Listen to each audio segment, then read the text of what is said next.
Oh hi, thanks for watching my video. So I thought we'd have another history lesson today, as I'm sure you all know by this point that this channel is before anything else an educational channel. So today we're going to be looking at the Crumplebottom family. We're going to be talking in the order of when the games were released. If you follow the timeline, it should be The Sims 3, The Sims 1, The Sims 2 and then The Sims 4, which is an alternative timeline. But I prefer doing these videos in the order that the games were released because that's the order that we get the next part of the story.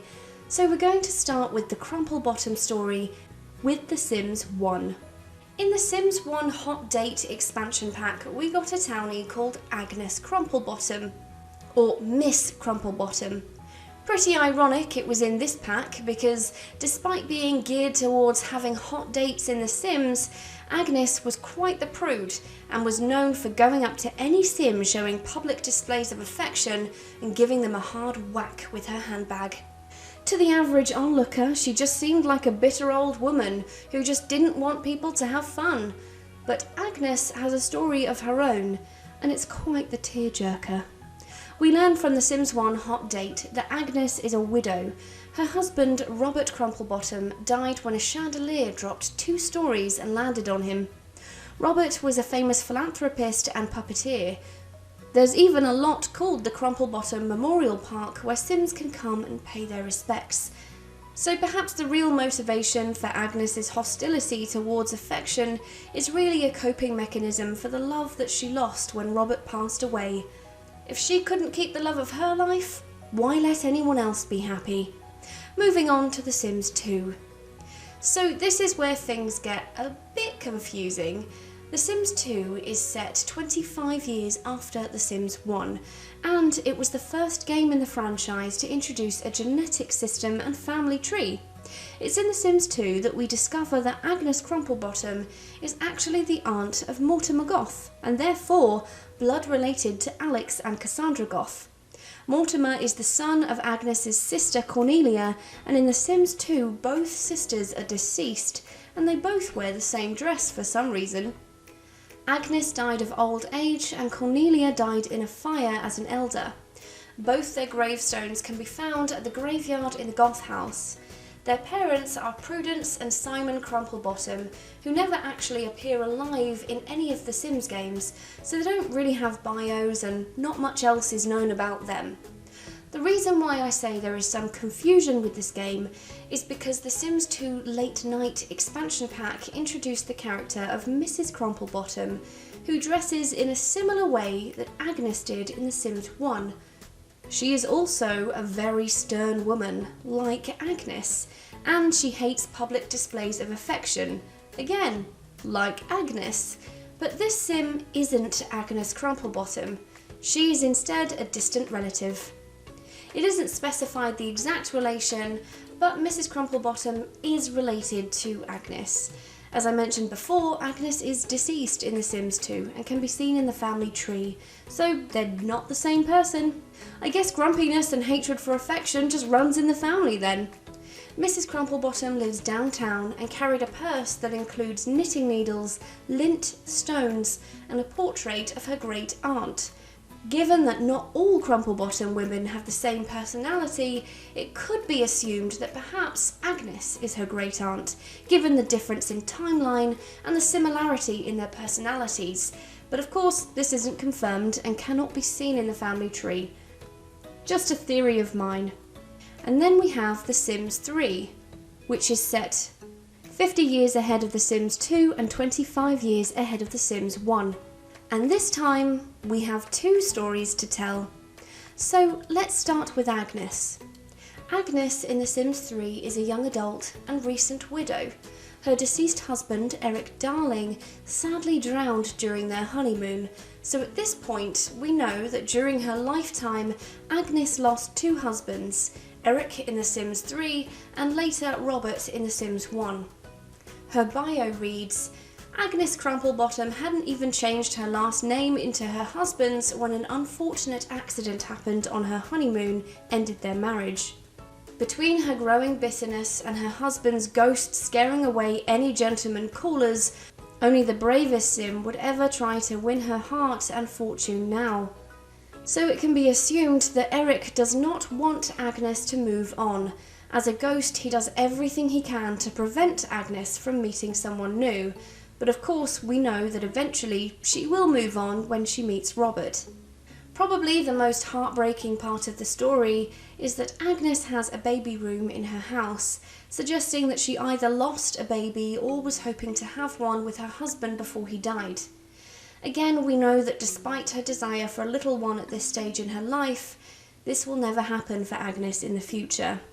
It's just another nugget of her story that perhaps explains her bitterness as a result of the difficult times she went through throughout her life. The Sims 3 definitely paints Agnes in more of an empathetic light. She has a level 6 in cooking and is very close to mastering the painting skill. Her sister Cornelia is also in The Sims 3, and we learn at this point that Cornelia is the older sister. Cornelia lives with her husband Gunther Goth and their only son Mortimer. When the game starts, Agnes and Cornelia have a very good relationship and will likely become best friends after an interaction or two. The Sims 3 Supernatural expansion pack introduced a few new Crumplebottom family members.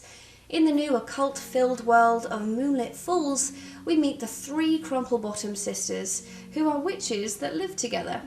The sisters' bio reads, "The 3 Crumplebottom sisters are very different in both appearance and attitude. Beatrice is the oldest and very set in her grumpy ways.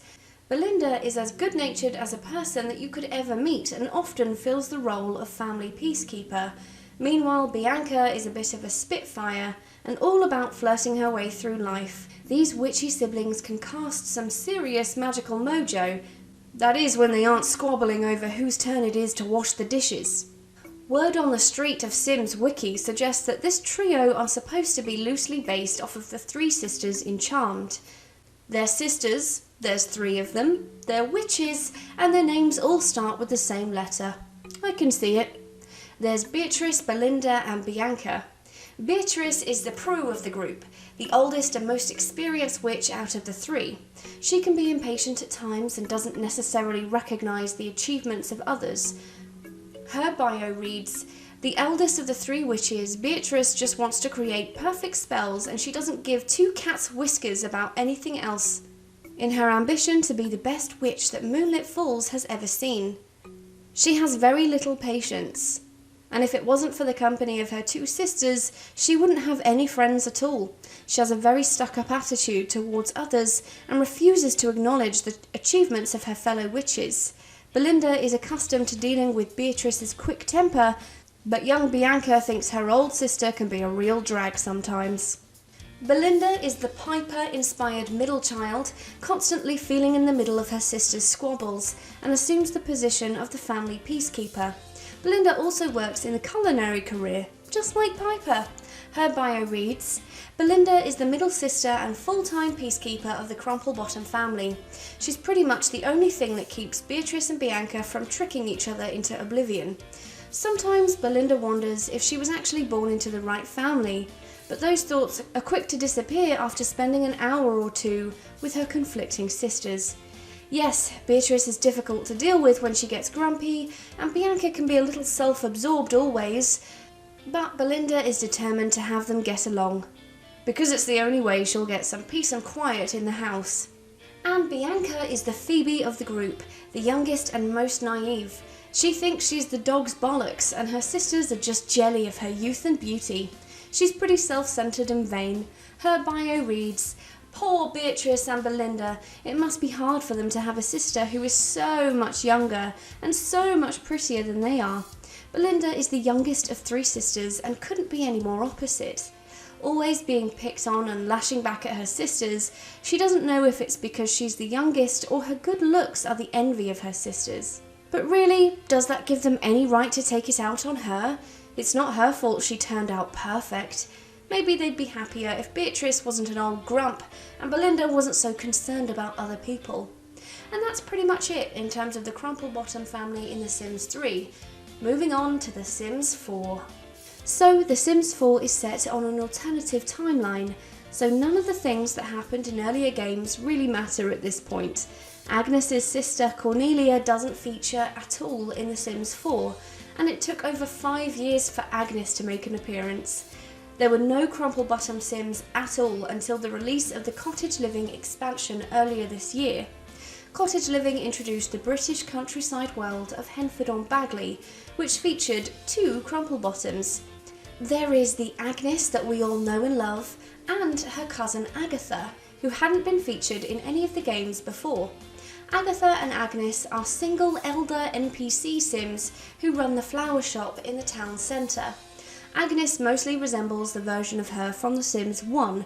She is dressed in the same conservative way, and like The Sims 1, she always has her handbag ready to deck someone if they're being too frisky in public.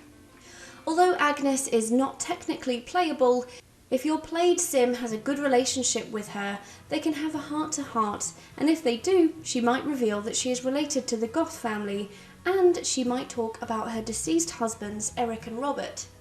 Like Agnes, Agatha doesn't have a family of her own, but she's pretty opposite in terms of her personality.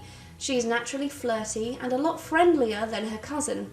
If you turn up when the flower shop is open, there could be either Agnes or Agatha tending the stall on any given day. And that is the story of the Crumplebottom family in The Sims. What do you think about this family?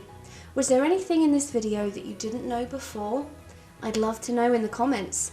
But that's it from me. If you like these little history videos and have a family that you'd like to see a video on like this, then let me know.